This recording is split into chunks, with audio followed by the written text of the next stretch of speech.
여러분, 충격적인 소식부터 전해드릴게요. 지난달 부산에서 75세 할아버지가 재혼 1년 만에 자살을 시도한 사건이 있었어요. 이유가 뭘까요? 바로 재혼 때문이었습니다. 차라리 혼자 살았으면 이런 고생은 안 했을 텐데라는 유서를 남겼다고 해요. 도대체 재혼 후에 무슨 일이 일어난 걸까요? 오늘 제가 말씀드릴 6가지 이유를 들으시면 왜 많은 어르신들이 재혼을 후회하는지 정확히 알게 되실 거예요. 특히 세 번째 이유는 정말 상상도 못할 정도로 무서우니까 절대 놓치지 마세요. 늙어 재혼이 진짜 미친 짓인 첫 번째 이유는 건강보험료 폭탄 부담입니다. 여러분, 지금 이 영상을 보고 계신다면 정말 다행이에요.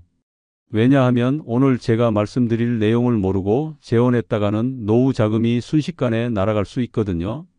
특히 첫 번째 이유인 건강보험료 문제는 정말 상상도 못할 정도로 심각해요. 많은 분들이 모르시는데 재혼을 하게 되면 건강보험료가 엄청나게 오를 수 있어요. 특히 배우자가 직장 가입자가 아니라 지역 가입자라면 더욱 심각해집니다. 왜 그런지 자세히 설명해 드릴게요. 예를 들어 혼자 살 때는 월 3만 원 정도만 내던 건강보험료가 재혼 후에는 갑자기 월 15만 원, 심지어 20만 원까지 뛸 수 있어요. 왜 그럴까요? 새로운 배우자의 소득이나 재산이 합산되면서 보험료 산정 기준이 완전히 달라지기 때문입니다. 더 무서운 건 새 배우자가 과거에 미납한 보험료까지 연대 책임을 져야 할 수도 있다는 거예요. 실제로 부산에 사시는 김 할머니는 재혼 후 건강보험료가 월 25만 원으로 뛰어서 매달 노후 자금을 까먹고 있다고 하시더라고요. 1년이면 300만 원이에요. 10년이면 3천만 원이 날아가는 거죠. 게다가 새 배우자가 만약 과거에 건강보험료를 체납했다면 그 미납액까지 함께 내야 할 수 있어요. 한 할아버지는 새 부인의 과거 미납액 500만 원을 갑자기 내라는 통지서를 받았다고 해요. 결혼하고 나서야 알게 된 거죠. 더욱 황당한 건 새 배우자가 고액 자산가라면 보험료가 상한선까지 올라간다는 거예요. 월 최대 40만 원까지도 가능해요. 1년이면 480만 원이에요. 이게 10년이면 거의 5천만 원 가까이 되는 거거든요. 특히 지역가입자끼리 결혼하는 경우가 가장 위험해요. 두 사람의 재산과 소득이 모두 합쳐져서 보험료가 계산되거든요. 예를 들어 각자 집 한 채씩 가지고 있었다면 재산세 기준으로 보험료가 엄청나게 올라가요. 실제 사례를 하나 더 말씀드릴게요. 대구에 사시는 박 할아버지는 재혼 전에는 월 4만 원 정도 건강보험료를 내셨는데 재혼 후에는 월 35만 원이 되었다고 해요. 새 부인이 상가 건물을 소유하고 있었는데 그게 재산으로 합산되면서 보험료가 폭등한 거죠. 더 심각한 건 이런 보험료 인상을 미리 예측하기가 어렵다는 거예요. 건강보험공단에서는 결혼신고를 하고 나서야 새로운 보험료를 통지해 주거든요. 그때 가서 깜짝 놀라는 거죠. 또한 새 배우자가 개인 사업자였다면 사업소득까지 합산되어서 보험료가 계산돼요. 사업이 잘 되던 시절에 높은 소득 기준으로 보험료가 나오는 경우도 있어서 현재는 소득이 없는데도 높은 보험료를 내야 하는 상황이 생기기도 해요. 그런데 이건 시작에 불과해요. 두 번째 이유를 들으시면 정말 깜짝 놀라실 거예요. 바로 다음 두 번째 이유에서 공개하겠습니다. 늙어 재혼이 진짜 미친 짓인 두 번째 이유는 기존 연금 수급권 상실 위험입니다. 여러분, 앞서 건강보험료만으로도 충분히 충격적이었는데 이번엔 정말 평생의 노후 보장을 날려버릴 수 있는 무서운 이야기를 해드려야겠어요. 바로 연금 수급권을 잃을 수도 있다는 거예요. 많은 분들이 모르시는데 재혼을 하게 되면 기존에 받던 연금이나 받을 예정이던 연금을 잃을 수 있어요. 특히 유족연금이나 배우자 연금 같은 경우는 재혼과 동시에 바로 중단되는 경우가 많거든요. 예를 들어 남편이 돌아가신 후 유족연금을 받고 계시던 할머니가 재혼을 하면 그 순간부터 유족연금 지급이 중단돼요. 월 80만 원씩 받던 유족연금이 사라지는 거죠. 1년이면 960만 원이에요. 10년이면 거의 1억 원에 가까운 돈이 날아가는 거예요. 더 무서운 건 공무원 연금이나 사학연금 같은 경우예요. 실제로 대전에 사시는 이 할머니는 돌아가신 남편의 공무원 유족연금을 월 120만 원씩 받고 계셨는데 재혼 후 이 연금이 완전히 중단되었다고 해요. 새로운 남편과 헤어지고 싶어도 이미 잃어버린 연금은 되돌릴 수 없어요. 게다가 국민연금도 마찬가지예요. 배우자가 사망한 후 받는 유족연금은 재혼하면 즉시 중단돼요. 한 할아버지는 부인이 돌아가신 후 유족연금을 받다가 재혼했는데 월 90만 원의 연금이 사라져서 매달 생활비가 부족하다고 하시더라고요. 특히 군인연금이나 별정우체국연금 같은 특수직역연금들은 더욱 엄격해요. 한번 재혼하면 평생 다시 받을 수 없는 경우가 대부분이거든요. 실제로 전직 군인이셨던 박 할아버지는 재혼 후 월 110만 원의 유족연금을 잃었다고 해요. 더욱 황당한 건 개인연금이나 퇴직연금도 영향을 받을 수 있다는 거예요. 특히 연금 수혜자 변경을 요구받거나 새 배우자가 연금 관리를 간섭하는 경우도 생겨요. 한 할머니는 재혼한 남편이 개인연금을 해지하라고 계속 압박해서 결국 중도 해지했다가 큰 손해를 봤다고 하더라고요. 또한 장애연금이나 기초연금도 새 배우자의 소득이나 재산과 합산되면서 수급 자격을 잃을 수 있어요. 혼자 살 때는 기초연금을 받을 수 있었는데 재혼 후 새 배우자의 재산 때문에 소득 기준을 초과해서 기초연금을 못 받게 되는 거죠. 실제 사례를 하나 더 말씀드릴게요. 부산에 사시는 김 할머니는 기초연금 월 30만 원을 받고 계셨는데 재혼한 남편이 아파트 2채를 소유하고 있어서 재산 기준을 초과하게 되었어요. 결국 기초연금도 중단되고 유족연금도 중단되어서 월 수입이 110만 원에서 0원이 되었다고 해요. 더 심각한 건 이런 연금 중단 사실을 재혼 전에 제대로 알려주지 않는다는 거예요. 대부분 결혼하고 나서 연금공단에서 통지서가 와서야 알게 되거든요. 그때는 이미 늦었죠. 특히 요즘은 개인연금 상품들도 복잡해서 재혼으로 인한 영향을 미리 파악하기 어려워요. 보험회사마다 약관이 다르고 수혜자 변경이나 연금 지급 조건이 바뀔 수 있거든요. 또 다른 문제는 연금 수급권 회복이 거의 불가능하다는 거예요. 한번 재혼으로 인해 유족연금이 중단되면 나중에 이혼하거나 새 배우자가 사망해도 원래 연금을 다시 받을 수 없는 경우가 대부분이에요. 실제로 광주에 사시는 최 할머니는 재혼했다가 3년 만에 이혼했는데 잃어버린 유족연금은 되돌릴 수 없었다고 해요. 3년간 연금을 못 받은 것도 억울한데 앞으로 평생 받을 수 없다니 정말 후회가 크다고 하시더라고요. 연금 전문가들은 재혼 전에 반드시 연금공단이나 관련 기관에 문의해서 정확한 영향을 파악하라고 조언해요. 하지만 대부분의 어르신들이 사랑에 빠져서 이런 현실적인 부분을 제대로 확인하지 않고 결혼하시는 게 문제죠. 그런데 이것도 약과예요. 세 번째 이유는 정말 경제적으로 치명적인데 반드시 확인하세요. 늙어 재혼이 진짜 미친 짓인 세 번째 이유는 건강 상태 악화 시 버림받을 위험입니다. 여러분, 지금까지 건강보험료와 연금 문제를 말씀드렸는데 모두 심각했죠? 하지만 이번 세 번째는 정말 인간적으로 가장 슬프고 무서운 이야기예요. 바로 몸이 아플 때 버림받을 수 있다는 거예요. 젊을 때는 사랑이 모든 걸 이겨낼 수 있다고 생각하지만 나이가 들면 현실이 달라져요. 특히 건강이 나빠지면 새로운 배우자가 어떻게 나올지 정말 예측하기 어렵거든요. 실제로 많은 어르신들이 재혼 후 몇 년 지나지 않아 중병에 걸리거나 거동이 불편해지면서 새 배우자로부터 버림받는 경우가 늘고 있어요. 특히 치매, 중풍, 암 같은 중증 질환이 생기면 상황이 급변하죠. 예를 들어 서울에 사시는 박 할아버지는 재혼 2년 만에 뇌졸중으로 쓰러지셨는데 새 부인이 이런 줄 알았으면 결혼 안 했다며 바로 짐을 싸서 친정으로 가버렸다고 해요. 혼자서 병원비도 감당하기 어려운 상황이 되었죠. 더 무서운 건 새 배우자가 간병을 핑계로 재산을 빼돌린 후 사라지는 경우예요. 부산에 사시는 이 할머니는 당뇨 합병증으로 시력을 잃게 되자 새 남편이 병원비가 많이 든다며 집 명의를 자신으로 바꾸라고 했다고 해요. 그리고 명예 이전 후 얼마 지나지 않아 돌연 사라져 버렸죠. 특히 치매에 걸리면 더욱 취약해져요. 대구에 사시는 김 할아버지는 경증, 치매 진단을 받자마자 새 부인이 치매 환자 못 돌본다며 이혼을 요구했다고 해요.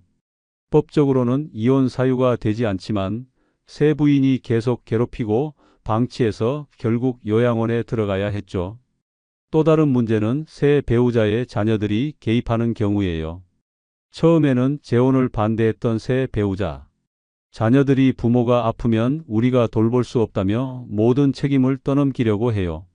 실제로 광주에 사시는 최 할머니는 새 남편이 암에 걸리자 남편의 자녀들이 계모니까 당연히 돌봐야 한다며 모든 간병 부담을 떠넘겼다고 하더라고요. 더욱 황당한 건 건강할 때는 사랑한다고 했던 새 배우자가 몸이 아프면 갑자기 냉정해진다는 거예요. 병원 동행도 거부하고 약값도 아깝다고 하면서 점점 소외시키는 거죠. 실제 사례를 하나 더 말씀드릴게요. 인천에 사시는 정 할아버지는 재혼 3년 만에 파킨슨병 진단을 받았는데 새 부인이 이런 병이 있는 줄 몰랐다며 사기 결혼이라고 주장하면서 이혼 소송을 걸었다고 해요. 법정에서 속았다고 주장하는 새 부인을 보면서 정말 마음이 아프셨다고 하더라고요. 특히 무서운 건 응급 상황에서도 새 배우자가 도움을 주지 않는 경우예요. 한 할머니는 심근경색으로 쓰러졌는데 새 남편이 병원비가 부담된다며 119 신고도 늦게 했다고 해요. 다행히 이웃분이 발견해서 생명을 구할 수 있었지만 생각만 해도 끔찍하죠. 또한 장기 치료가 필요한 질병의 경우 새 배우자가 치료를 포기하라고 압박하는 경우도 있어요. 나이도 많은데 무슨 치료냐며 적극적인 치료를 반대하거나 병원비 때문에 경제적 부담을 호소하면서 치료를 중단하라고 하는 거죠. 더 심각한 건 새 배우자가 보험금이나 상속 문제를 먼저 생각하는 경우예요. 실제로 한 할아버지는 암 수술 후 새 부인이 생명보험 수혜자 변경을 계속 요구했다고 해요. 만약을 대비해서라고 하면서 말이죠. 또 다른 문제는 기존 자녀들과의 관계도 더욱 악화된다는 거예요. 부모가 아프면 자녀들이 달려와야 하는데 새 배우자가 있으면 자녀들도 어색해하고 개입을 꺼리게 되죠. 결국 아픈 몸으로 혼자 감당해야 하는 상황이 되는 거예요. 실제로 울산에 사시는 윤 할머니는 갑상선암 수술을 받을 때 새 남편은 바쁘다며 수술실 앞에도 오지 않았고 기존 자녀들도 새아버지가 있으니까 괜찮을 거라고 생각해서 오지 않았다고 해요. 결국 혼자서 수술을 받고 회복해야 했죠. 그런데 네 번째 이유는 이런 개인적인 문제보다도 더 현실적이고 즉각적인 피해를 주는데 이어서 꼭 확인하세요. 늙어 재혼이 진짜 미친 짓인 네 번째 이유는 새로운 배우자의 빚을 떠안을 수 있기 때문입니다. 결혼하기 전에는 새 배우자가 얼마나 빚이 있는지 정확히 알기 어려워요. 특히 어르신들은 사랑에 빠지면 이런 현실적인 부분을 제대로 확인하지 않고 결혼하는 경우가 많거든요. 그런데 결혼 후에 갑자기 빚쟁이들이 찾아오는 거예요. 실제로 서울에 사시는 박 할머니는 재혼한 남편의 사업 실패로 3억 원의 빚을 떠안게 되었다고 해요. 평생 모은 집까지 팔아야 했다고 하더라고요. 남편이 결혼 전에는 작은 사업을 하고 있다고만 했는데 알고 보니 이미 파산 직전이었던 거죠. 더 무서운 건 새 배우자가 몰래 본인을 보증인으로 등록해 놓는 경우예요. 부산에 사시는 이 할아버지는 어느 날 갑자기 은행에서 보증인으로 등록되어 있으니까 1억 5천만 원 갚으세요 라는 연락을 받았다고 해요. 새 부인이 몰래 서류에 서명을 받아서 보증인으로 등록해 놓았던 거죠. 특히 신용카드 빚이 가장 위험해요. 카드 한도가 높은 경우 수천만 원씩 쌓여 있는 경우가 많거든요. 대구에 사시는 김 할머니는 새 남편의 카드 빚 8천만 원을 떠안게 되었다고 해요. 남편이 내가 갚을 테니까 잠깐만 명의를 빌려달라고 해서 승낙했는데 결국 자신이 모든 빚을 져야 하는 상황이 되었죠. 또 다른 문제는 도박으로 인한 빚이에요. 광주에 사시는 최 할아버지는 새 부인이 경마와 카지노에 빠져서 만든 빚 2억 원을 떠안게 되었다고 해요. 부인이 마지막이니까 도와달라며 계속 돈을 요구했는데 결국 집까지 담보로 잡혀버렸죠. 더욱 황당한 건 새 배우자의 전 배우자나 자녀들이 만든 빚까지 연대 책임을 져야 하는 경우예요. 인천에 사시는 정할머니는 새 남편의 전처가 만든 병원비 3천만 원을 갚으라는 통지서를 받았다고 해요. 법적으로는 의무가 없지만 새 남편이 가족이니까 도와달라며 계속 압박했다고 하더라고요. 특히 사채업체 빚이 가장 무서워요. 이자가 어마어마하게 높아서 원금보다 이자가 더 많아지는 경우가 허다하거든요. 울산에 사시는 윤 할아버지는 새 부인의 사채 빚 5천만 원을 떠안았는데 이자만 월 1천만 원씩 나온다고 해요. 결국 연금을 모두 이자로 갚고 있는 상황이에요. 또한 세금 체납도 큰 문제가 돼요. 새 배우자가 과거에 사업을 하면서 밀린 세금이 있으면 국세청에서 부부 공동 재산으로 압류할 수 있거든요. 실제로 한 할머니는 새 남편의 체납 세금 1억 2천만 원 때문에 본인 명의의 집이 압류되었다고 해요. 더 심각한 건 이런 빚들이 결혼 후에 하나씩 드러난다는 거예요. 처음에는 작은 빚인 줄 알았는데 시간이 지나면서 카드빚, 대출, 사채, 보증빚 등이 줄줄이 나타나는 거죠. 전주에 사시는 송 할아버지는 빚이 온수도 꼭지 같다고 표현하시더라고요. 하나 해결하면 또 다른 빚이 나타난다고요. 특히 무서운 건 새 배우자가 사랑한다면 도와달라며 감정적으로 호소하는 거예요. 우리가 함께 해결해 나가자고 하면서 계속 돈을 요구하죠. 하지만 대부분 밑 빠진 독에 물 붓기가 되는 경우가 많아요. 그런데 다섯 번째 이유도 더 심각한 문제인데 반드시 확인하세요. 늙어 재혼이 진짜 미친 짓인 다섯 번째 이유는 상속 문제로 인한 법적 분쟁입니다. 여러분, 지금까지 네 가지 이유를 들으셨는데 모두 충격적이었죠? 하지만 이번 다섯 번째는 정말 가족을 완전히 파괴시킬 수 있는 무서운 이야기예요. 바로 상속 문제로 인한 끝없는 법정 다툼이에요. 재혼을 하게 되면 상속 구조가 완전히 바뀝니다. 기존 자녀들이 받을 상속분이 새 배우자에게 넘어가게 되거든요. 특히 새 배우자는 법정 상속분으로 절반을 가져갈 수 있어요. 예를 들어 10억 원의 재산이 있던 아버지가 재혼하면 원래 자녀들이 나눠 가질 10억이 새 배우자 5억, 자녀들 5억으로 바뀌는 거죠. 자녀들 입장에서는 갑자기 상속분이 절반으로 줄어드는 거예요. 더 무서운 건 새 배우자가 먼저 사망하면 그 재산이 새 배우자의 자녀들에게 넘어간다는 거예요. 결국 평생 모은 재산이 남의 집 자녀들에게 가는 황당한 상황이 벌어지는 거죠. 실제로 서울에 사시는 김 할머니는 재혼한 남편이 사망한 후 남편의 전처 자녀들과 5년간 법정 다툼을 벌였다고 해요. 변호사 비용만 수천만 원이 들었다고 하더라고요. 남편의 자녀들이 계모가 재산을 가로챘다며 소송을 걸었던 거죠. 특히 부동산 문제가 가장 복잡해져요. 부산에 사시는 박 할아버지는 재혼 후 새 부인 명의로 집을 바꿨는데 본인이 사망하자 기존 자녀들과 새 부인 사이에 집 소유권을 두고 치열한 법정 싸움이 벌어졌다고 해요. 더욱 황당한 건 새 배우자가 유언장 작성을 강요하는 경우예요. 대구에 사시는 이 할머니는 새 남편이 결혼하자마자 만약을 대비해서라며 자신에게 모든 재산을 물려준다는 유언장을 쓰라고 계속 압박했다고 해요. 또 다른 문제는 새 배우자의 자녀들이 개입하는 경우예요.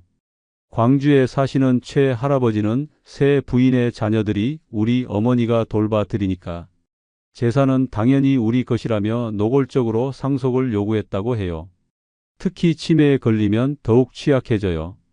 인천에 사시는 정할머니는 경증 치매 진단을 받자 새 남편이 급하게 재산 명의를 자신으로 바꾸려고 했다고 해요. 관리해 주겠다고 하면서 말이죠. 또한 공동 명의로 된 재산도 문제가 돼요. 울산에 사시는 윤 할아버지는 새 부인과 공동 명의로 집을 샀는데 새 부인이 먼저 사망하자 새 부인의 자녀들이 집의 절반 지분을 요구하며 집을 팔라고 압박했다고 해요. 더 심각한 건 새 배우자가 기존 자녀들을 상속에서 배제하려고 하는 경우예요. 전주에 사시는 송 할머니는 새 남편이 내 자녀들은 이미 다 컸으니까 상속받을 필요 없다며 자신의 자녀들에게만 재산을 물려주라고 강요했다고 해요. 특히 무서운 건 새 배우자가 법적 허점을 이용하는 경우예요. 창원에 사시는 한 할아버지는 새 부인이 혼인 신고 후 바로 자신 명의로 계좌를 개설하고 재산을 이동시켰다고 해요. 또 다른 문제는 상속세 부담이에요. 재혼으로 인해 상속 구조가 복잡해지면서 세금 계산도 어려워지고 때로는 예상보다 훨씬 많은 상속세를 내야 하는 경우도 생겨요. 더욱 복잡한 건 새 배우자의 전 배우자 자녀들까지 개입하는 경우예요. 우리 아버지 재산을 지켜달라며 새로운 소송을 거는 거죠. 한 할머니는 도대체 몇 명과 싸워야 하는지 모르겠다고 하시더라고요. 특히 무서운 건 이런 법정 분쟁이 몇 년씩 지속된다는 거예요. 그 사이에 변호사비, 인지대, 감정료 등으로 수천만 원이 들어가죠. 정작 상속받을 재산보다 소송 비용이 더 많이 드는 경우도 있어요. 늙어 재혼이 진짜 미친 짓인 6번째 이유는 생활 패턴 충돌로 인한 스트레스입니다. 여러분, 이 6번째 이유가 정말 매일매일 고통스러운 현실이에요.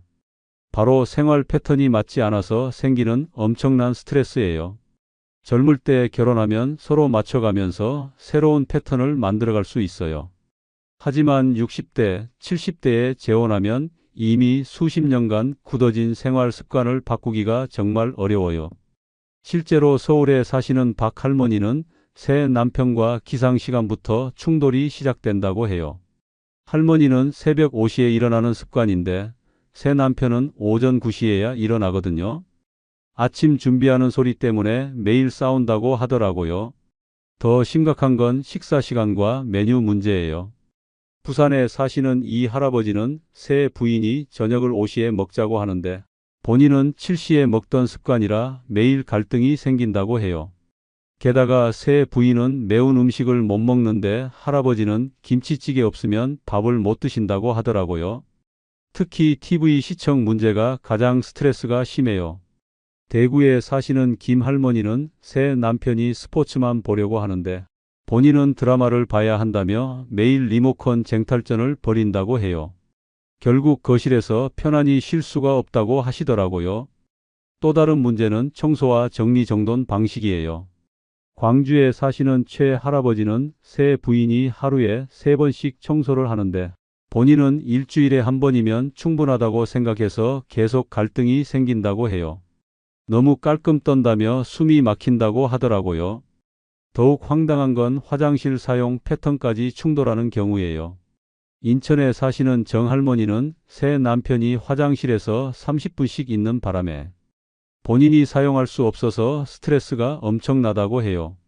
아침마다 화장실 앞에서 기다리는 게 일과가 되었다고 하더라고요.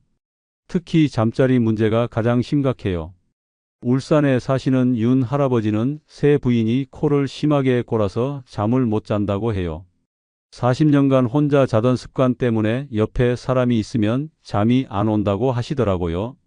또한 온도 조절 문제도 큰 갈등이 돼요. 전주에 사시는 송 할머니는 새 남편이 더위를 많이 타서 에어컨을 계속 틀어놓는데 본인은 추위를 많이 타서 매일 온도 조절 때문에 싸운다고 해요. 여름에도 긴팔을 입고 있어야 한다고 하더라고요. 특히 외출 시간과 빈도도 문제가 돼요. 천안에 사시는 오 할머니는 새 남편이 매일 산책을 나가자고 하는데 본인은 집에서 쉬는 걸 좋아해서 스트레스를 받는다고 해요. 왜 매일 나가야 하냐며 답답해 하시더라고요. 또 다른 문제는 약 복용 시간이에요. 목포에 사시는 신 할아버지는 새 부인이 약을 정확한 시간에 먹어야 한다며 알람을 맞춰 놓는데 본인은 대충 아무 때나 먹던 습관이라 그 소리가 스트레스라고 해요. 처음에는 나이 들어서 그럴 수 있지라고 생각했는데 매일 반복되니까 참을 수 없게 되는 거죠. 자식이 노후까지 책임져 줄 거라 믿으세요? 배우자와 평생 함께 할 수 있을 거라 장담하십니까? 친구가 아플 때 당신 곁에 끝까지 있어 줄까요? 지금 이 세 질문에 당당히 예라고 말할 수 없다면 이미 혼자 살 준비를 시작해야 합니다. 나이 들면 기대는 모두 배신으로 돌아옵니다. 챙겨주던 사람도 웃어주던 사람도 결국 사라집니다. 자식은 문자 한 통 없고 친구는 아프다고 연락 끊기고 배우자는 당신보다 먼저 떠납니다. 그때부터 시작되는 진짜 현실. 이제는 눈치 보지 않고 눈물 흘리지 않고 나 혼자 우뚝 설 준비를 해야 합니다. 이 5가지를 갖춘 사람만이 혼자가 두렵지 않은 인생을 살아갑니다. 노년의 혼자가 최고인 첫 번째 이유는 괜한 오해, 질투 없이 인간관계를 정리할 수 있어서입니다. 노년의 인간관계는 젊은 시절과 다릅니다. 우정도, 친분도, 예의도 결국은 불안정한 감정 위에 세워집니다. 사소한 비교심, 묻지도 않은 자식, 자랑, 뒷말과 뒷담화가 일상처럼 오가며 결국 감정의 칼날이 돌아오게 됩니다. 친구라 믿고 지냈던 사람에게 뒤통수 맞는 일, 가까이 둘수록 피곤해지는 인간관계. 그 모든 것이 나이 들수록 더 자주 더 깊게 벌어집니다. 특히 오해와 질투는 노년의 관계를 갈기갈기 찢어놓는 가장 위험한 독입니다. 자식이 한 번 더 찾아온 것도, 손주가 옷 하나 사줬다는 말 한마디도 상대방에게는 은근한 자극이 됩니다. 자식이 용돈을 얼마나 주길래 저렇게 얼굴이 환하대? 맨날 혼자 외식 다니는 거 보니 뭐가 있나 보지라는 말이 나도 모르게 내 등을 겨누기 시작합니다. 한마디도 하지 않았는데 말이 꼬리를 물고 돌아와 상처가 됩니다. 더 큰 문제는 이런 인간관계는 쉽게 끊지 못한다는 점입니다. 나이 들면 관계가 곧 생존이라 착각하는 경우가 많지만 그 관계가 독이 되어 마음을 갉아먹는다면 끊는 게 해답입니다. 혼자라는 건 오히려 기회입니다. 누구에게도 해명하지 않고 누구와도 감정 소비하지 않으며 나만의 속도와 평온으로 살아갈 수 있기 때문입니다. 노년의 평화는 조용한 단절에서 시작됩니다. 그 단절을 선택할 수 있는 힘이 바로 혼자라는 상태입니다. 실제 사례 2개를 통해 인간관계를 정리하지 못한 삶과 정리한 삶의 극명한 차이를 보겠습니다. 첫 번째 사례는 충남 아산에 사는 1950년생 박기순 씨 이야기입니다. 박 씨는 매주 목요일이면 동네 노인정 친구들과 점심을 먹었습니다. 처음엔 식사 자리가 반가웠고 외로움도 덜했습니다. 그러나 어느 날부터였는지 박 씨에 대한 뒷말이 들리기 시작했습니다. 딸이 공무원이라던데 얼마나 버나? 요즘 박 씨는 잘 차려입고 다녀 누가 생겼나 봐 같은 말들이 돌았고 급기야 모임에서 박 씨의 재혼설이 퍼졌습니다. 확인도 없이 퍼진 소문은 순식간에 사실처럼 굳어졌고 박 씨는 딸에게까지 아버지 여자친구 있냐는 전화를 받았습니다. 그날 이후 박 씨는 인간관계의 환멸을 느꼈고 모임에 나가지 않았습니다. 하지만 이미 늦었습니다. 그는 그 뒤로 외출을 꺼리게 되었고 고립된 채 사람을 믿지 못하게 되었습니다. 인간관계 하나가 남은 노후를 무너뜨린 사례입니다. 반면 두 번째 사례는 전북 군산에 사는 1956년생 이명자 씨입니다.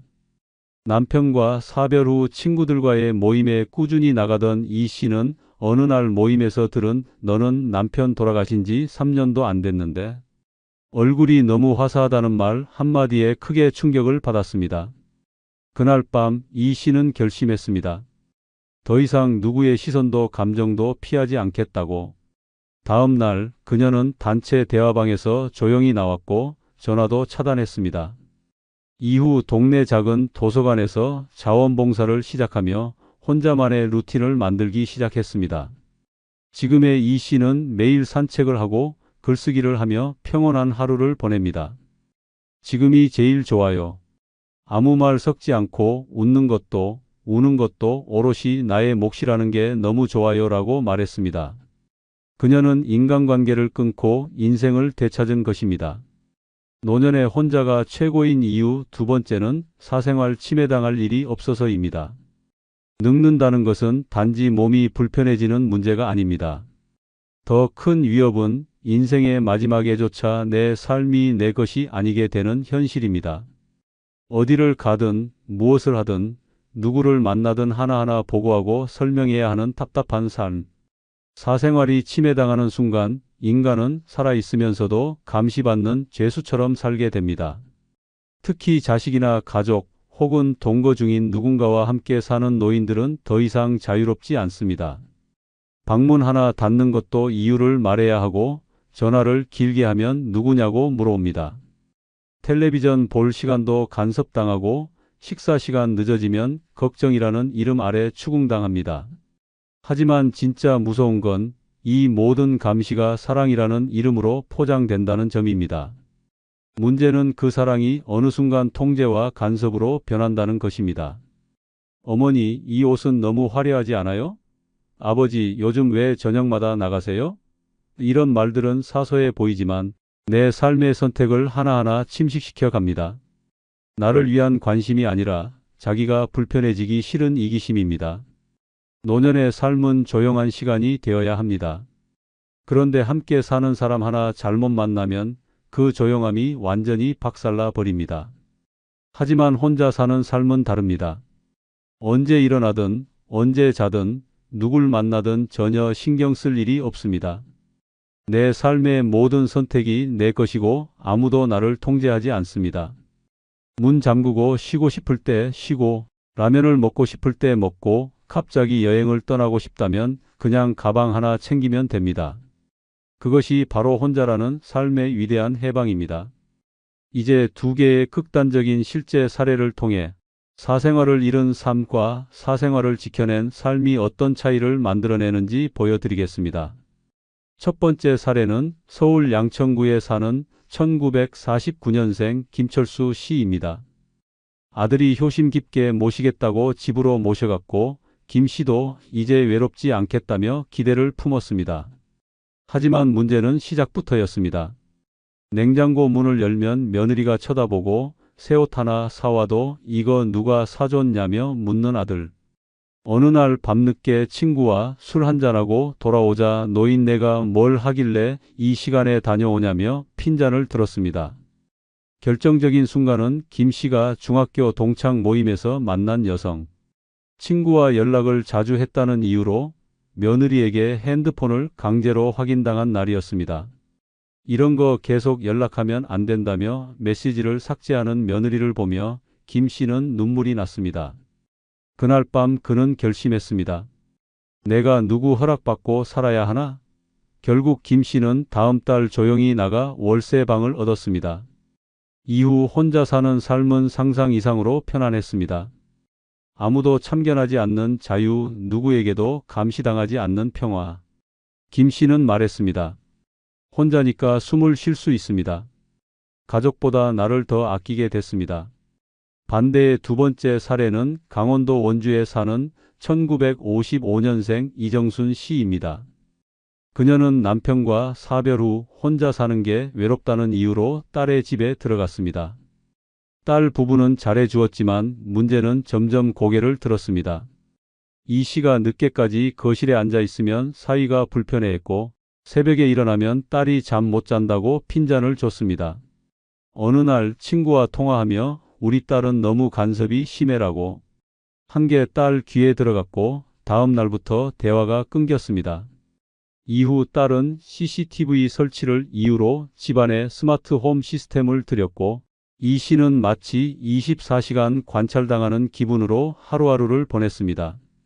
이건 가족이 아니라 감시자입니다. 라고 이 씨는 토로했습니다. 결국 그녀는 우울증 약을 복용하기 시작했고 지금도 정신과 진료를 받고 있습니다. 노년의 혼자가 최고인 이유는 내 삶의 마지막까지 나를 지킬 수 있기 때문입니다. 누군가의 집에 들어가 얻는 따뜻함보다 내 방 하나에서 누리는 자유가 훨씬 값집니다. 감시당하지 않는 삶, 해명하지 않아도 되는 인생. 그 모든 축복은 혼자라는 단어 안에 숨어 있습니다. 노년의 혼자가 최고인 이유 세 번째는 마음 맞는 친구랑만 연락하면 되기 때문입니다. 나이 들어서까지 사람 눈치 보며 억지 웃음 짓고 불편한 대화 이어가고 감정 소비하는 인간관계에 매달릴 필요는 없습니다. 인생의 후반전에서는 나와 잘 맞는 사람, 나를 있는 그대로 받아주는 사람 단 한 명이면 충분합니다. 그런데 이상하게도 노년이 되면 오히려 관계는 더 복잡해지고 불필요한 사람들과의 얽힘은 더 많아집니다. 특히 동창회, 교회 모임, 경로당, 각종 단체 활동은 겉으로 보기엔 외로움을 달래주는 공간처럼 보이지만 속을 들여다보면 질투와 경쟁, 뒷말과 서운함이 쌓이는 전쟁터입니다. 누구는 자식이 뭘 해줬다더라, 어디 여행을 갔더라, 새로 차 산 거 봤어? 같은 비교와 자랑이 난무하고 조용히 지내고 싶은 사람에게조차 무례한 관심이 쏟아집니다. 혼자가 아니라면 그 관계에서 도망칠 수 없습니다. 연락 안 하면 서운하다고 하고 모임 안 나가면 불편하다는 소리가 따라붙습니다. 오랜 인연이라 끊지 못하고 계속 이어가지만 결과는 늘 똑같습니다. 만나고 나면 마음은 지치고 돌아오는 길에 괜히 화가 나고 밤엔 혼자 후회합니다. 그런 만남이 쌓이면 몸보다 먼저 마음이 병듭니다. 하지만 혼자 사는 삶은 다릅니다. 마음 맞는 친구, 진짜 위로가 되는 사람에게만 연락하면 됩니다. 억지로 말 섞을 필요 없고 누구 눈치도 볼 이유 없습니다. 보고 싶을 때만 만나고 듣고 싶은 말만 들으면 됩니다. 연락할 사람도 끊을 사람도 전부 내 마음대로 고를 수 있다는 것. 이것이 혼자라는 삶이 주는 가장 큰 선물입니다. 이제 반대되는 실제 사례 두 가지를 소개합니다. 이 두 사람의 선택이 얼마나 극명하게 다른 삶을 만들었는지를 보시면 왜 노년의 혼자가 최고인지 더 분명히 느끼게 될 것입니다. 첫 번째 사례는 서울 은평구에 사는 1957년생 박은자 씨입니다. 박 씨는 혼자 사는 게 외로울까봐 동창 모임, 교회 소모임, 심지어 아파트 주민 모임까지 나가기 시작했습니다. 처음엔 좋았습니다. 하지만 시간이 지날수록 알게 된 건 이 모임들이 진심보다 체면과 자랑으로 가득 찬 공간이었다는 사실입니다. 아들은 외국계 기업 다닌다더라.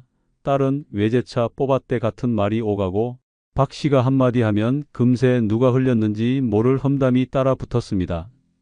특히 한 번은 건강 때문에 모임을 빠졌더니 요즘 왜 저러냐, 어디 안 좋은 거 아니냐는 말이 돌았고 그 소문이 딸 귀에까지 들어가 큰 오해를 낳았습니다. 결국 박 씨는 모임을 끊지도 못하고 마음은 점점 병들어갔습니다. 사람 만나는 게 무서워졌다는 말이 그녀의 마지막 토로였습니다. 반면 인천 부평에 사는 1952년생 이정훈 씨는 아예 다르게 살고 있습니다. 아내와 사별한 뒤 처음엔 외로움의 경로당에 나가봤지만 며칠 만에 돌아왔습니다.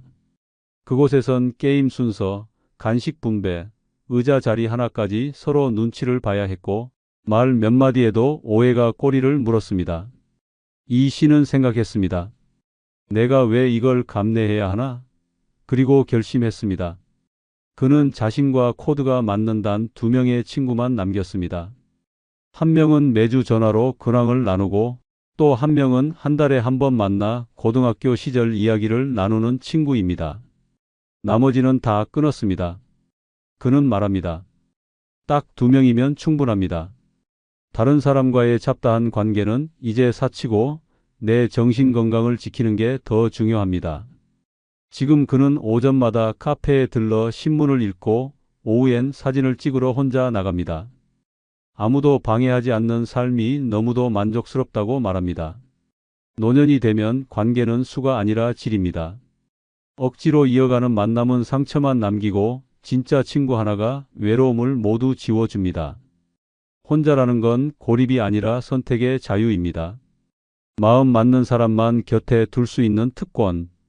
그 특권을 누릴 수 있는 삶이야말로 노년의 혼자가 최고인 이유입니다. 노년의 혼자가 최고인 이유 네 번째는 돈 쓸 때 허락받을 사람 없어서입니다. 인생을 60년, 70년 넘게 살아왔는데도 아직도 돈 쓸 때 눈치를 봐야 한다면 그건 분명히 어딘가 잘못된 삶입니다. 내가 번 돈, 내가 모은 돈인데 누굴 위해 아껴왔고 무엇을 위해 버텨왔습니까? 그런데 정작 내가 나를 위해 뭔가를 사려고 할 때마다 그게 꼭 필요하냐는 말을 듣고 이 나이에 그런데 돈 쓰냐는 조소를 듣는다면 그건 내 인생이 아니라 타인의 인생을 대신 살아가는 것과 다름없습니다. 특히 부부로 같이 사는 경우 돈은 더 이상 개인의 자유가 아닙니다. 옷 하나 사려 해도 또 샀어? 마사지 한번 받으려 해도 사치하네라는 말이 날아옵니다. 자식과 함께 살면 사정은 더 심각합니다. 병원 진료비 말고는 아무 지출도 쉽게 못하고 통장에 있는 돈도 언제 어떻게 쓰였는지 하나하나 따져 듣게 됩니다. 심지어 현금을 찾아 쓰는 것마저 왜 카드 안 쓰세요? 혹시 무슨 일 있으세요? 라고 감시당합니다. 자식들은 부모의 돈을 상속 대상쯤으로 여기고 배우자는 언제나 가게의 공동 관리자처럼 행동합니다. 결국 죽을 때까지 내 돈인데도 내 맘대로 쓸 수 없는 우픈 현실이 노년에 펼쳐집니다. 하지만 혼자 사는 노년은 다릅니다. 누구 눈치도 보지 않고 무엇을 사든 어디에 쓰든 온전히 내 마음입니다. 여행이 가고 싶으면 떠나고 오늘 저녁은 소고기가 먹고 싶으면 사면 됩니다. 꽃이 예뻐 보이면 사들여 방에 놓고 발 마사지가 받고 싶으면 당장 예약하면 그만입니다. 그것이 진짜 자유이고 그 자유는 오직 혼자 사는 사람에게만 주어집니다. 이제 반대되는 실제 사례 두 개를 통해 돈을 쓸 때마다 허락을 받아야 했던 삶과 돈을 자유롭게 쓰는 삶이 어떻게 노년의 질을 갈라놓는지를 살펴보겠습니다.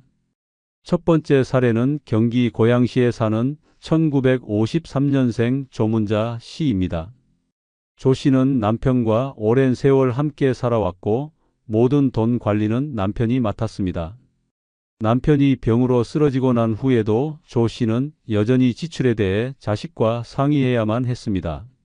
어느 날 손주에게 줄 장난감을 인터넷으로 주문했는데 이 사실이 아들에게 알려지자 엄마, 지금 병원비 들어갈 때가 많잖아요.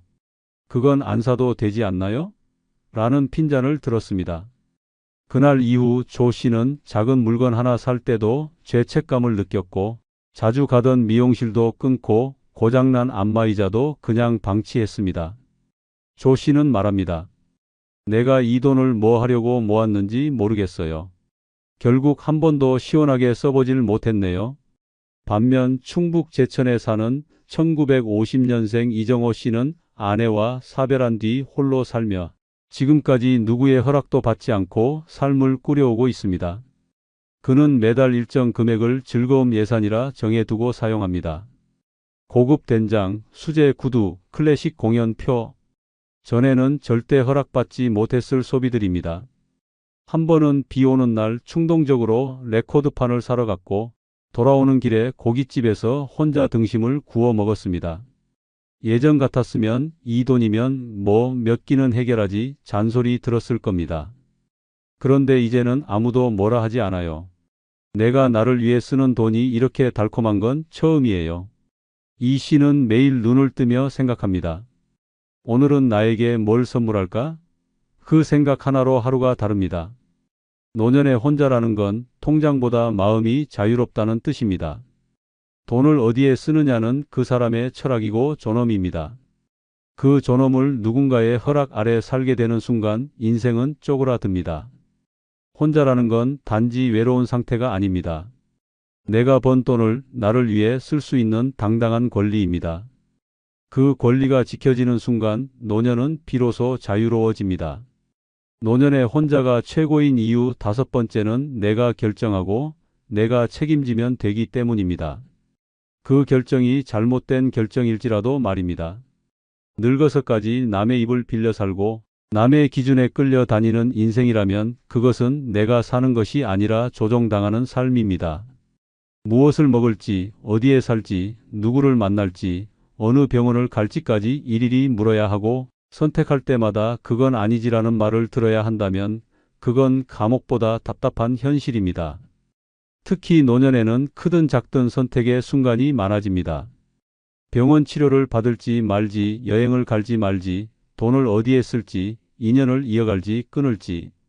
그런데 혼자가 아니라면 그 선택마다 허락과 의견이라는 이름의 간섭이 따라옵니다. 자식은 그건 무리예요. 배우자는 괜히 후회할 짓 하지 마요라고 말하며 내 인생을 통제하려 듭니다. 그렇게 자꾸 외부의 목소리에 휘둘리다 보면 어느새 내 목소리는 사라지고 내가 나에게 물어야 할 질문을 타인에게 묻게 됩니다. 그러다 한 번이라도 결정이 실패로 돌아가면 기다렸다는 듯 내가 뭘 했어? 말 안 듣더니 결국 저 꼴이지라는 말이 돌아옵니다. 그 말은 단순한 조언이 아니라 자존심을 박살내는 폭력입니다. 결정권 없는 인생은 실패보다 수치심이 더 아프고 고통스럽습니다. 하지만 혼자는 다릅니다. 내가 정하고 그 결과가 아무리 안 좋더라도 내가 감당하면 됩니다. 후회할 일도 핑계댈 일도 없습니다. 삶의 모든 주도권이 내 손에 있다는 것, 그것이 혼자 사는 삶의 가장 큰 해방입니다. 잘못된 선택조차 내 선택이었기에 당당할 수 있는 인생, 그것이 바로 진짜 나로 사는 길입니다. 경북 포항에 사는 1955년생 윤갑수 씨 이야기입니다. 윤 씨는 오랫동안 고혈압과 협심증을 알아오던 중 2022년 병원에서 심장 스텐트 시술을 권유받았습니다. 하지만 윤 씨는 평소 수술이나 시술을 꺼리는 편이었고 한방치료와 식이요법으로 꾸준히 관리해 오고 있었기에 조금 더 시간을 두고 판단하고 싶어 했습니다. 그러나 아들과 며느리는 전혀 다른 생각이었습니다. 아버지, 요즘 세상에 그런 걸로 참다간 큰일 나요. 병원에서 하라면 해야죠. 저희가 다 알아봤어요. 스텐트 넣는 게 제일 안전해요. 윤 씨는 몇 날 며칠을 고민하다가 결국 자식들 뜻대로 시술을 받았습니다. 시술 자체는 성공적이었지만 이후 문제가 터졌습니다. 체질과 맞지 않은 항응고제가 몸에 무리를 주면서 반복적인 멍과 출혈이 나타났고 약물 부작용으로 식욕 저하와 불면이 찾아왔습니다. 건강이 더 좋아져야 할 수술 후에 오히려 몸은 나빠졌고 일상이 무너졌습니다. 무엇보다 그를 무너뜨린 건 그의 상태를 걱정하기는커녕 아버지가 운동을 안 하셔서 그래요. 우리가 얼마나 설득했는데 관리 안 하니까 그런 거죠라고 말하는 자식들의 태도였습니다. 윤 씨는 말했습니다. 내가 선택한 것도 아닌데 결과에 대한 책임만 나 혼자 지고 있더군요. 이럴 거면 차라리 그냥 내 방식대로 해보고 후회하는 게 나았어요. 그는 그 후로 병원 진료도 스스로 예약하고 자식들에게 건강 이야기를 꺼내는 것조차 꺼리게 되었습니다. 오랜만에 혼자 커피를 마시던 날 윤 씨는 입을 다물고 이렇게 읊조렸다고 합니다. 이 나이에 내 인생도 남이 조종해 내가 사는 게 맞나 싶어. 반면 강원도 속초에 사는 1950년생 박선자 씨의 이야기는 전혀 다릅니다. 그녀는 2019년 위암 1기 진단을 받았지만 수술을 거부했습니다. 의료진은 강하게 권했고 딸은 눈물을 흘리며 무릎 꿇고 말렸지만 박 씨는 단호했습니다. 내 몸에 칼 대는 건 싫다. 그보다 나는 내가 원하는 방식으로 싸울 거다. 그녀는 도시를 떠나 조용한 시골 마을로 들어갔고 스스로 만든 채식 식단과 명상, 매일 오전 해안 산책이라는 루틴을 만들어 꾸준히 실천했습니다. 딸은 연락이 없으면 불안하다며 매일 전화를 걸었고 동생은 미쳤냐며 병원이라도 강제로 데려가려 했지만 박 씨는 요지부동이었습니다. 그리고 3년 후 정기검진에서 암세포는 성장하지 않았고 상태는 안정적으로 유지되고 있었습니다. 의사는 매우 이례적인 경우라며 놀랐고 가족들은 그제서야 고개를 숙였습니다. 하지만 박 씨는 결과와 관계없이 이미 확신을 갖고 있었습니다. 그녀는 말했습니다. 내가 선택했고 어떤 결과든 감당하려 했습니다. 그리고 그 선택이 옳든 그르든 후회는 하나도 없어요. 남이 시켜서 한 선택이었다면 아무리 좋아졌어도 내가 주인이 아니었겠죠. 한번 솔직히 얘기해 보세요. 지금 당신 곁에 남은 사람, 진짜 마음으로 남아있는 사람이 몇 명입니까? 자식도, 친구도, 배우자도 결국 당신이 약해지면 하나둘씩 멀어지고 어느새 연락은 끊기고 관심은 사라집니다. 젊을 땐 인맥이 자산이라지만 늙어선 인연이 짐이 되고 부담이 되고 결국 당신을 갉아먹는 독이 됩니다. 마음 줬던 만큼 되돌아오는 법 없고 정 쏟은 만큼 남아주는 사람 없습니다. 이제는 인정해야 합니다. 늙어선 혼자 잘 사는 법이 진짜 생존 전략입니다. 오늘은 늙어 부질없는 인연 다 끊고 혼자 사는 게 최고인 6가지 이유를 주제로 한 영상입니다. 구독과 좋아요 누르시면 지금 바로 시작하겠습니다. 첫 번째 이유는 좋은 사람보다 안 지치는 사람이 필요하기 때문입니다. 살다 보면 다정한 말, 겉으로만 친절한 사람들과 자주 엮이게 됩니다. 처음엔 참 좋은 사람이야 라고 느낍니다. 말을 예쁘게 하고 웃으며 대하고 손 한번 잡아주며 괜찮다고 말합니다. 그런데 그런 사람일수록 시간이 갈수록 당신을 지치게 만듭니다. 진심은 없고 말만 예쁘고 정작 당신이 힘들 땐 발 뺍니다. 좋은 사람은 많은데 안 지치게 하는 사람은 드뭅니다. 나이 들수록 당신은 감정의 쓰레기통이 됩니다. 그들은 이야기 좀 들어줘요 라며 속 얘기를 쏟아내고 당신이 조용히 있으면 왜 말이 없냐며 짜증을 냅니다. 문제는 당신의 감정은 아무도 묻지 않습니다. 당신은 늘 들어주는 입장이고 이해해주는 역할입니다. 그렇게 몇 년을 함께 지내다 보면 당신은 지치고 피로하고 마음마저 고장납니다. 겉으로 좋은 사람보다 함께 있어도 피곤하지 않은 사람이 100배 낫습니다. 늙어서 관계에 지쳐선 안 됩니다. 사람 때문에 스트레스를 받는 순간 남은 생은 그 피로에 갉아먹히며 끝이 납니다. 말은 예쁘지만 뒷말은 독하고 웃는 얼굴. 뒤로 날카로운 가시를 품은 사람은 더 이상 곁에 둘 이유가 없습니다. 내 삶에서 에너지를 빨아가는 사람은 아무리 오래된 인연이라도 단칼에 끊어야 합니다. 그래야 나 자신을 지킬 수 있습니다. 내가 약해지면 그 사람은 더 깊이 들어와 날 짓밟습니다. 경기도 하남시에 사는 69세 박영선 씨는 평소 참 좋은 사람으로 불리던 이웃, 친구 장 모 씨와 오랜 세월 왕래하며 지냈습니다. 장 씨는 항상 상냥한 말투로 언니, 오늘도 고우시네요. 언니는 정말 마음이 따뜻해요 라는 말을 입에 달고 살았습니다. 하지만 문제는 늘 그 뒤에 따라왔습니다. 근데 있잖아, 이번 달엔 생활비가 좀 빠듯해서 이건 내가 말 안 하려 했는 대로 시작되는 하소연과 은근한 부탁들. 박 씨는 처음엔 도와줬습니다. 쌀을 나눠주고 냉장고 반찬을 담아주고 동사무소 가는 길까지 동행했습니다. 하지만 시간이 갈수록 장 씨는 점점 뻔뻔해졌고 심지어 다른 이웃에게 박 언니는 나 없으면 못 살아라는 말까지 하고 다녔습니다. 결정적인 날은 박 씨가 몸이 안 좋아 병원에 입원했을 때였습니다. 장 씨는 단 한 번도 병문안은커녕 전화 한 통도 하지 않았고 오히려 다른 이웃에게 요즘 박 언니는 너무 예민해서 가까이 못 가겠어 라고 험담했습니다. 퇴원 후 모든 사실을 알게 된 박 씨는 조용히 행동에 나섰습니다. 장 씨와의 모든 연락을 끊었고 모임에서도 얼굴을 보지 않았습니다. 대신 복지관에서 새로운 취미를 시작했고 자신을 진심으로 챙겨주는 사람들과 새롭게 관계를 만들었습니다. 몇 달 뒤 장 씨가 다시 연락해 우리 다시 잘 지내보자고 문자를 보냈지만 박 씨는 단호하게 답했습니다. 나는 이제 나를 지치게 하는 사람한텐 시간도 감정도 쓰지 않기로 했어. 잘 지내. 이 한마디로 박 씨는 수십 년 묵은 피로를 끊어냈습니다. 지금 그녀는 말합니다. 웃는 사람 말고 안 지치는 사람이 곁에 있어야 진짜 편하더라. 좋은 말보다 조용히 있어주는 사람이 100배 낫더라. 관계는 깊이보다 밀도입니다. 많이 알고 오래 알고가 중요한 게 아니라 함께 있을 때 지치지 않는 사람이 곁에 남아야 합니다.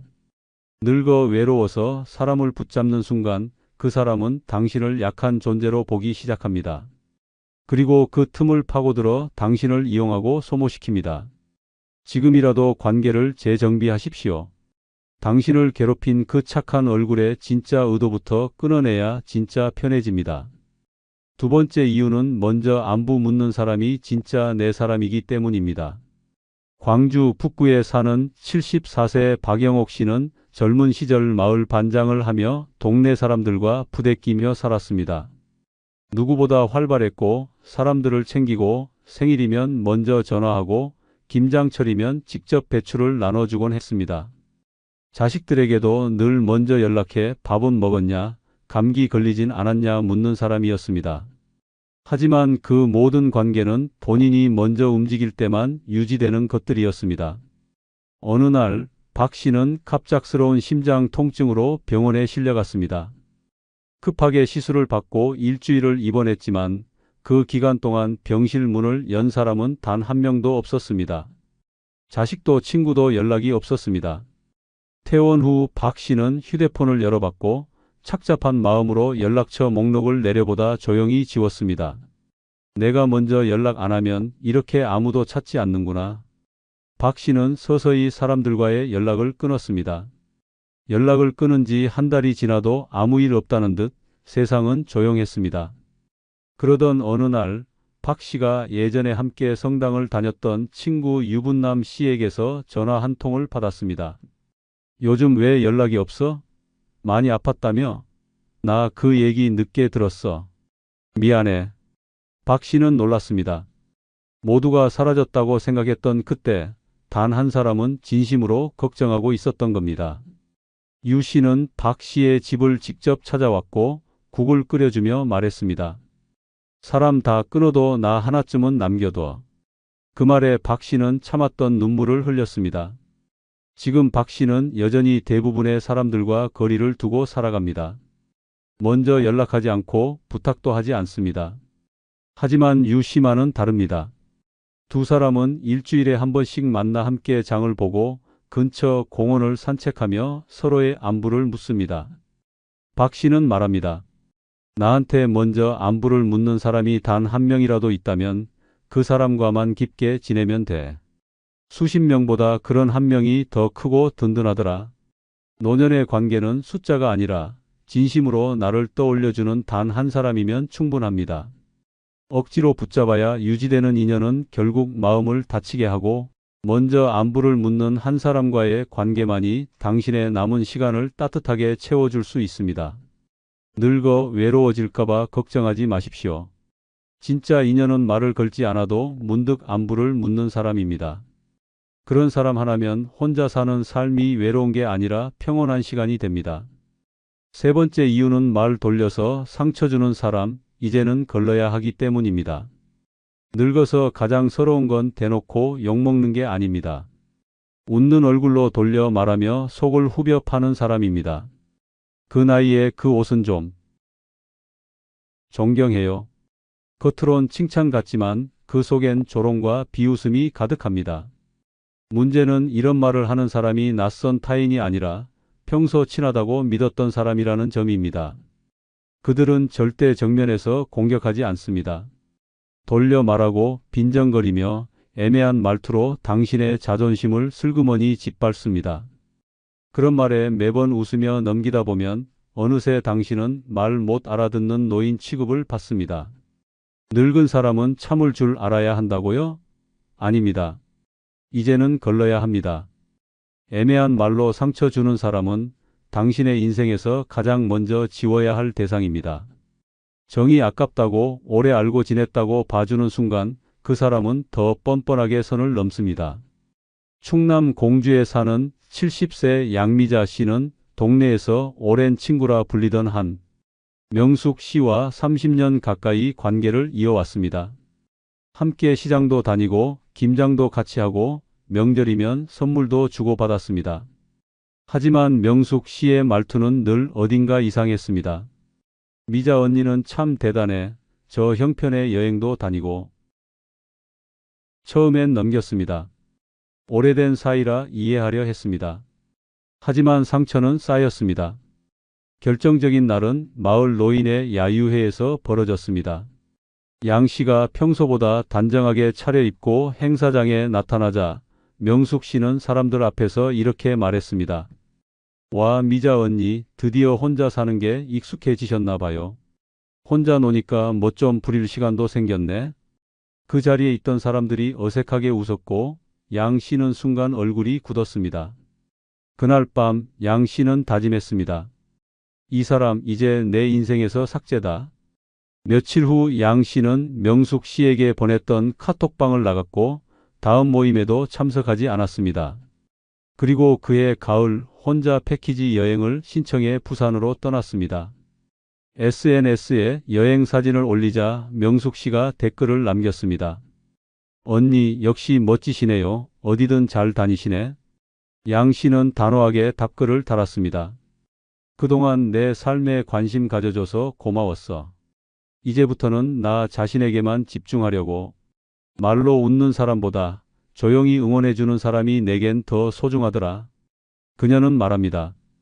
그 사람의 말 한마디로 내가 몇 년을 상처받았는데 지금 생각하면 내가 너무 바보였어요. 이제는 듣기 싫은 말은 안 듣고 보기 싫은 사람은 안 봅니다. 통쾌하더라고요. 이제는 참지 않아야 할 때입니다. 당신을 찌르는 말이 아무리 포장돼 있어도 상처는 똑같이 남습니다. 늙어선 그런 사람들에게 통쾌하게 등을 돌리는 용기가 바로 평안한 인생의 시작입니다. 지금 끊지 않으면 남은 생이 그 말들에 끌려다니며 무너집니다. 네 번째 이유는 가깝다고 다 내 편은 아니기 때문입니다. 살면서 가장 큰 착각은 가까운 사람이 내 편일 거라는 믿음입니다. 피를 나눈 가족이니까, 함께 울고 웃은 친구니까, 오랜 시간 알고 지낸 사람이니까. 그래서 우리는 마음을 주고 속을 열고 삶을 나눕니다. 하지만 늙고 나서 깨닫습니다. 가까웠던 관계일수록 더 깊게 상처 준다는 진실을. 말은 편하게 대해라지만 행동은 서서히 선을 긋고 당신이 불편하다는 눈빛은 하루가 다르게 확연해집니다. 자식은 당신 편이 아닙니다. 배우자도 마찬가지입니다. 말은 엄마 걱정돼, 여보 몸 챙겨라 하지만 막상 당신이 아프거나 도움을 요청하면 슬그머니 뒤로 물러섭니다. 친구요? 어려운 부탁을 딱 한 번 꺼내는 순간 연락이 끊깁니다. 멀리 있는 사람보다 가까운 사람이 더 쉽게 당신을 외면하고 더 무심하게 돌아섭니다. 왜냐고요? 가까운 만큼 당신을 익숙한 존재, 즉 당연한 존재로 여겼기 때문입니다. 그 정도쯤은 해주겠지, 아무 말 안 하고 참아줄 사람이라는 인식. 그게 바로 당신이 늙어서 철저히 이용당하고 결국 버려지는 이유입니다. 그래서 늙어서까지 관계에 기대는 건 자존심을 스스로 내던지는 일입니다. 진짜 내 편은 누가 아닌 내가 나를 어떻게 대하느냐입니다. 무조건 베풀지 말고 무조건 받아주지 마십시오. 선을 긋고 거리 두고 당신 자신을 먼저 챙겨야 합니다. 늙어서까지 착하고 가깝기만 하면 호구 소리 듣기 딱 좋습니다. 대구 수성구에 사는 72세 송말순 씨는 평생을 가족 중심으로 살았습니다. 남편과 함께 작은 식당을 운영하며 세 자녀를 키웠고 주변 사람들은 정말 애들한테 헌신한 어머니다라고 말했습니다. 자식들도 늘 우리 엄마 최고야, 엄마 없었으면 우리 없었다라고 말해왔습니다.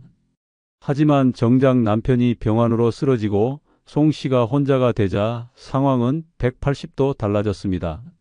막내 아들이 엄마, 같이 살자고 했고 송 씨는 눈물까지 글썽이며 고마워했습니다. 하지만 함께 살게 된 지 6개월 만에 며느리 눈치가 심상치 않았습니다. 어느 날은 식탁에 밥이 한 공기 덜 놓였고 하루는 문득 들은 말이 가슴에 박혔습니다. 어머니, 이젠 좀 집안일도 나눠서 해주시면 좋겠어요. 그때부터 송 씨는 손주 도시락까지 싸며 살았습니다. 가장 충격적이었던 건 병원 정기검진을 받으러 간 날이었습니다. 송 씨가 진료를 마치고 나오자 아들은 휴대폰을 보며 말했습니다. 엄마, 나 약속 있어서 먼저 갈게. 택시 타고 오실 수 있죠? 그날 밤 송 씨는 방 안에서 조용히 울었습니다. 가장 믿었던 내 자식이 이렇게 날 취급하는구나. 다음 날 송 씨는 짐을 싸서 집을 나왔습니다. 지금 그녀는 혼자 삽니다.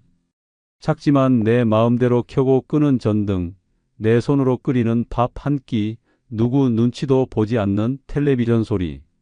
송 씨는 말합니다. 가까운 사람이 내 편일 거란 착각만 버리면 인생이 참 편해져요.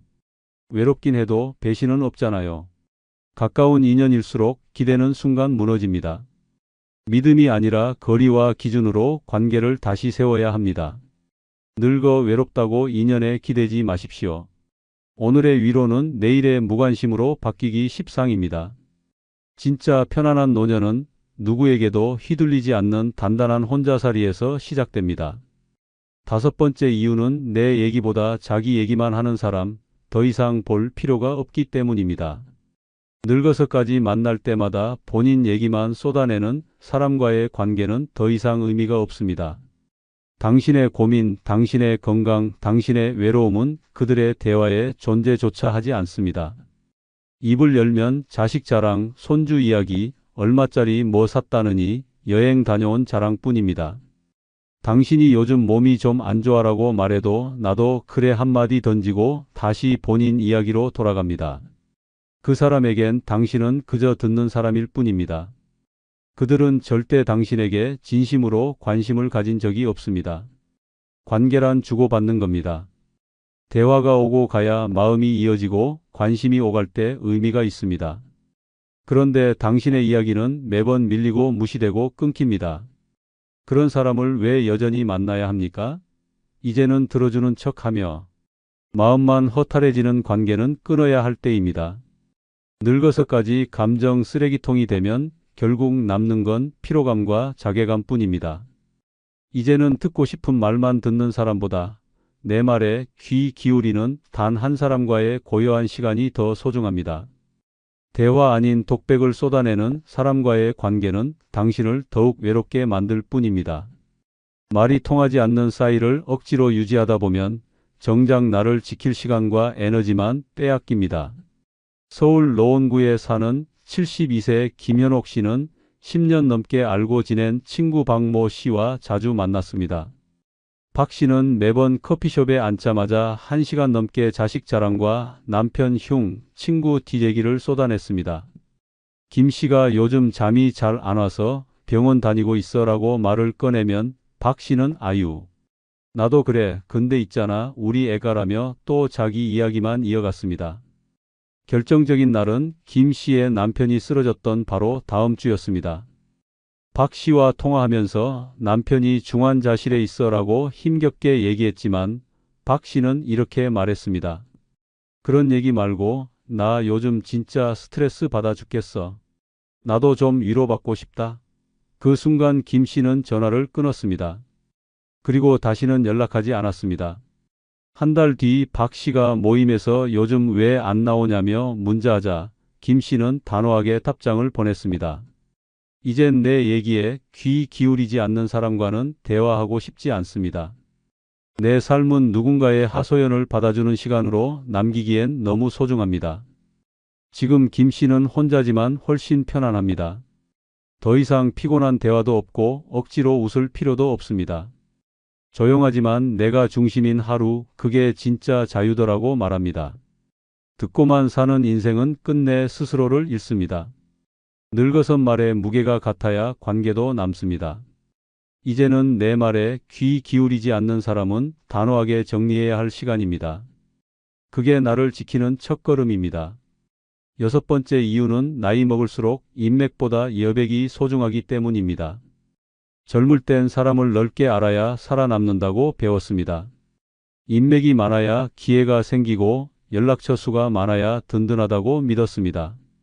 그래서 모임엔 빠지지 않았고 연락은 끊기지 않게 애썼습니다. 하지만 나이 들수록 깨닫게 됩니다.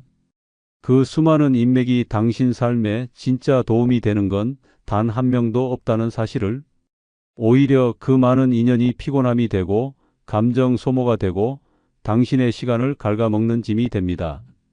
카톡은 끊임없이 울리는데 내 얘기를 들어주는 사람은 없고 식사 자리는 많지만 마음 편히 숟가락 얹을 자리는 없습니다. 명절엔 연락 폭탄이 쏟아지지만 정작 외로운 날엔 전화 한 통 없는 사람들. 이런 인연을 끌어안고 사는 건 몸이 아니라 마음을 병들게 합니다. 그래서 늙어서 필요한 건 관계가 아니라 여백입니다.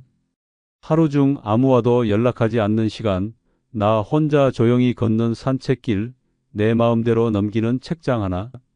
이런 여백이 쌓일수록 비로소 당신의 정신은 고요해지고 삶의 중심이 타인이 아닌 나로 돌아옵니다. 이제는 무의미한 인간관계에 휘둘리지 않고 내 공간과 내 시간을 지키는 사람이 진짜 강한 사람입니다. 사람 수가 당신의 가치가 아닙니다. 당신이 누군가 없이도 단단한지가 더 중요합니다. 충북 제천에 사는 70세 정순자 씨는 퇴직 후 동창회, 교회 모임, 아파트 분여회까지 바쁘게 지냈습니다. 하루에 커피 약속만 3번, 전화도 쉴 틈 없이 받았습니다. 겉으론 부지런해 보였지만 속은 늘 피로했습니다. 말은 많아도 진심은 없었고 칭찬 뒤엔 험담이 붙었으며 모임에서 빠지면 소외되는 분위기에 늘 신경이 곤두섰습니다. 결정적 계기는 아파트에서 있었던 회식 자리였습니다. 정 씨가 음식값을 2차례 연달아 대신 낸 뒤 이번엔 좀 거뒀으면이라 조심스럽게 말했는데 돌아온 반응은 차가웠습니다. 그렇게 따질 거면 애초에 내지 말지 그러셨어요. 그 말을 던진 사람은 평소 친하다고 믿었던 김모 씨였습니다. 정 씨는 그 자리에서 일어나 말없이 돌아섰고 그날 이후 모든 모임을 끊었습니다. 한 달 뒤 김 씨가 다시 연락해 요즘 왜 안 보여요? 라며 톡을 보냈고 정 씨는 단 한 줄로 답했습니다. 사람보단 고요가 편하더라. 난 지금이 제일 좋아. 지금 정순자 씨는 아침마다 혼자 텃밭에 나가 채소를 돌보고 오후엔 동네 도서관에서 조용히 시간을 보냅니다. 그녀는 말합니다. 예전엔 사람들 사이에 있어야 살아있는 줄 알았어요. 지금은 혼자 있는 시간이 제일 내답습니다. 사람 수많이 안고 사느라 나를 잃지 마십시오. 나이 들수록 중요한 건 인맥이 아니라 여백입니다. 당신을 소란하게 하는 관계는 끊고 당신을 조용하게 하는 공간에 머무는 용기. 거기서부터 진짜 편안한 노년이 시작됩니다. 다 부질없습니다. 젊을 땐 웃고 떠들던 친구, 술 한 잔에 밤새워 속 풀던 사이, 힘들 땐 어깨에 빌려주던 그 사람. 그런데 노년엔 그 친구 하나 때문에 온 하루가 무너집니다. 툭 던지는 말에 마음이 헤집어지고 자기 얘기만 늘어놓는 통에 머리가 지끈거리고 만나고 돌아오는 길엔 늘 후회만 남습니다. 관계는 여전한데 감정은 계속 소모됩니다. 그게 바로 노년 감정 소모 1위 피해야 할 친구입니다. 오늘은 노년 감정 소모 1위 이런 친구 꼭 피하세요 라는 주제로 이야기해 드리겠습니다. 좋아요 누르시면 시작하겠습니다. 첫 번째 멀리해야 할 친구는 자식 자랑으로 하루를 보내는 친구입니다. 이들은 말끝마다 자식을 끼워 넣습니다. 오늘은 딸이 외제차를 뽑았고 내일은 아들이 해외 출장을 갔으며 명절이면 손자가 장학금을 탔다고 입에 침이 마르도록 떠듭니다. 당신이 겨우 우리 아들 요즘 바빠서 연락이 뜸해라고 말하면 기다렸다는 듯이 쐐기를 박습니다. 요즘 젊은 애들 다 그래도 우리 애는 꼭 연락해. 하루 한 번은 전화하거든. 그 말은 칼이 되어 당신 가슴에 박힙니다. 문제는 그들이 당신을 위로하려는 게 아니라 스스로 우위에 서고 싶어 한다는 점입니다. 속은 텅 비었는데 자식의 성취로 자기 존재를 포장합니다. 말은 겸손한 척하지만 실상은 끊임없는 비교와 마이크로 공격으로 상대를 위축시킵니다. 이런 사람과의 관계는 마치 매일 감정에 피를 흘리는 것과 같습니다. 처음에는 대수롭지 않게 들리던 자랑이 어느 순간 당신의 마음을 파먹고 결국 스스로를 초라하게 만드는 지름길이 됩니다. 더 위험한 건 이 자식 자랑 친구는 교묘하게 당신의 자존감을 무너뜨립니다. 어머, 아들은 아직도 결혼 안 했어? 요즘 애들은 눈이 높아서 문제야. 요즘은 유튜브 같은 거 해도 돈 되나 보지. 우리 아들은 그런 건 안 해. 안정적인 게 최고라서. 이런 말들은 칭찬으로 포장한 독설입니다. 듣는 사람을 한없이 작아지게 만들고 노년의 외로움을 더 깊게 파고듭니다. 이쯤 되면 물어야 합니다. 나는 친구를 만났는데 왜 더 피곤할까? 그 답은 간단합니다. 그 친구는 대화하는 것이 아니라 무의식적으로 경쟁하고 있었기 때문입니다. 자식이라는 방패 뒤에 숨은 사람은 상대방의 상처를 볼 줄 모릅니다. 그리고 그 무심한 자랑은 당신의 감정을 갉아먹는 칼날이 됩니다. 서울 중랑구에 사는 71세의 윤정희 씨는 이런 친구 때문에 3년간 고통을 겪었습니다. 매주 금요일 같은 성당 소모임에서 만나는 어씨는 늘 자식 자랑으로 시간을 채웠습니다. 우리 딸은 유학 갔다 오더니 외국계 기업 들어갔잖아. 우리 손자는 이번에 수학 경시대회에 나가서 또 상 받았어. 너희 손주는 몇 학년이지? 윤 씨는 처음엔 그냥 넘겼습니다. 하지만 모임이 끝날 때마다 마음이 무거워졌습니다. 윤 씨는 이혼 후 홀로 딸을 키웠고 지금 딸은 지방에서 남편과 어렵게 살고 있습니다. 연락도 자주 오지 않고 경제적으로도 힘든 상황이었습니다. 자랑 이야기를 들을 때마다 윤 씨는 자신이 실패한 부모처럼 느껴졌고 어느 날은 모임이 끝나자마자 성당 화장실에서 혼자 눈물을 쏟았습니다. 내가 뭘 그렇게 못 살았다고 왜 이렇게 초라하지? 그날 이후 윤 씨는 모임을 끊었습니다. 비교하지 않으니 살겠더라고요. 이젠 자식 자랑 들어도 그냥 흘려요. 그 사람 인생이니까. 노년의 감정은 젊을 때보다 더 예민하고 더 쉽게 상처받습니다.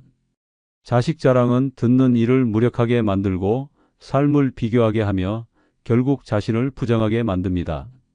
내가 살아온 인생에 누가 점수를 매길 수 없습니다. 자식이 내 명함이 아닙니다. 노년에 진짜 지켜야 할 것은 자존감입니다. 그 자존감을 갉아먹는 자식 자랑 친구는 아무리 오래된 인연이라도 끊어내야 합니다. 두 번째 멀리해야 할 친구는 만나면 남편 흉만 보는 친구입니다. 이들은 첫 인사도 안부도 없습니다. 앉자마자 남편 욕으로 대화를 시작합니다. 지는 집에 있으면 꼴도 보기 싫어. 숨만 쉬어도 짜증나. 저 인간 때문에 내가 인생을 다 버렸어. 이런 말을 듣고 있으면 처음엔 그냥 위로처럼 느껴질 수 있습니다. 나도 남편과 갈등이 있으니까 공감하는 척 고개를 끄덕이게 됩니다. 그런데 어느 순간 당신은 이런 생각을 하게 됩니다. 혹시 나도 남편을 너무 참고 사는 거 아닐까? 저렇게 분출하면서 살아야 속이 편한 건 아닐까?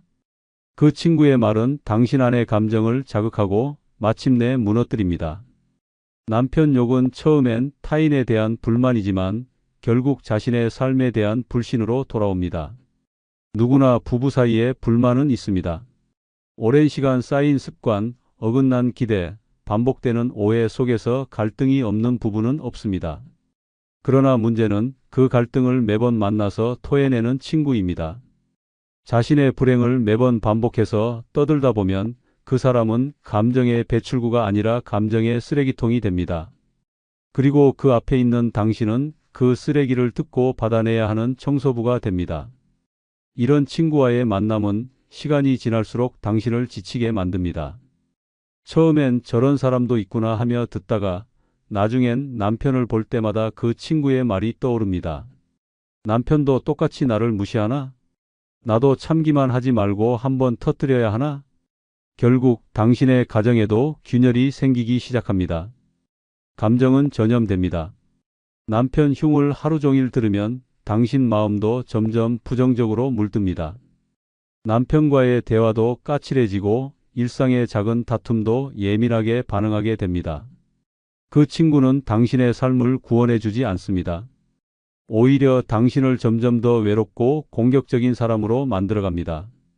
전북 익산에 사는 67세 배정희 씨는 5년간 가장 친하다고 믿었던 친구 B씨로 인해 큰 후회를 남겼습니다. 처음엔 비슷한 또래라서 공감대가 잘 맞았습니다. 둘 다 남편과 말이 통하지 않고 자식들과도 멀어진 상태라 금방 친해졌습니다.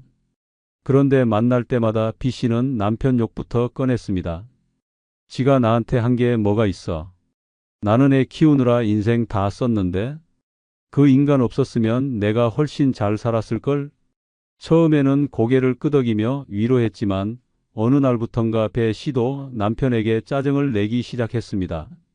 평소에는 그냥 넘기던 말에도 버럭 화가 났고 작은 실수에도 모욕감을 느꼈습니다. 그러다 어느 날 남편이 조용히 말했다고 합니다. 요즘 당신 왜 이렇게 차가워졌어? 누가 뭐라 그래? 그 말을 듣고 배 씨는 멈칫했습니다. 그제야 자신이 친구의 불만을 받아먹고 그것을 그대로 가정에 옮기고 있었다는 걸 깨달았습니다. 그날 이후 B 씨와 거리를 두기 시작했고 대신 매일 아침 혼자 산책하며 자신을 돌보는 시간을 만들었습니다.